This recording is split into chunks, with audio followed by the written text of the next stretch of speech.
আমার মা বাবা ভাই বোনের পর একবার তো বসকে আমি ভালোবাসি ভাইয়া। ভাই আপনারা দেখছেন না ভাই কোন সময় আইছি ভাই আমি ছবি দেখছেন? ছবি ভাই আমি দুইবার দেখছি, একবার দেখছি। সম্প্রতি একটি ঘটনা ঘটেছে যেখানে শাকিব খানের সঙ্গে দেখা করতে না পেরে একজন ভক্ত আবেগে কান্নায় ভেঙে পড়েন। শাকিব খানের ভক্তরা তার প্রতি গভীর ভালোবাসা ও আবেগ প্রকাশ করে। তারা তার সিনেমা, অভিনয় এবং ব্যক্তিত্বকে অত্যন্ত পছন্দ করে।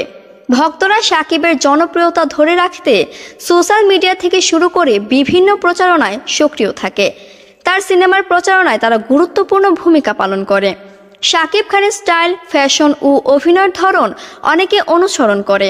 বিশেষ করে তরুণ ভক্তদের মধ্যে তার স্টাইল অনুকরণ করার প্রবণতা দেখা যায়। শাকিব খানের সিনেমা মুক্তি পেলে তার ভক্তরা সিনেমা হলে ভিড় জমায়। সিনেমার মুক্তির প্রথম দিনই দেখার জন্য তারা উদ্গ্রীব থাকে। যখনই কেউ শাকিব খানকে নিয়ে সমালোচনা করে, তার ভক্তরা তাকে সমর্থন করতে ঝাঁপিয়ে পড়ে। তারা সোশ্যাল মিডিয়ায় তাকে রক্ষা করার জন্য তর্কে অংশ নেয়। শাকিব খান কোনো পাবলিক ইভেন্টে গেলে সেখানে হাজারো ভক্তের আগমন, কিন্তু সময় বা নিরাপত্তাজনিত কারণে সবার সঙ্গে দেখা করার সুযোগ হয় না।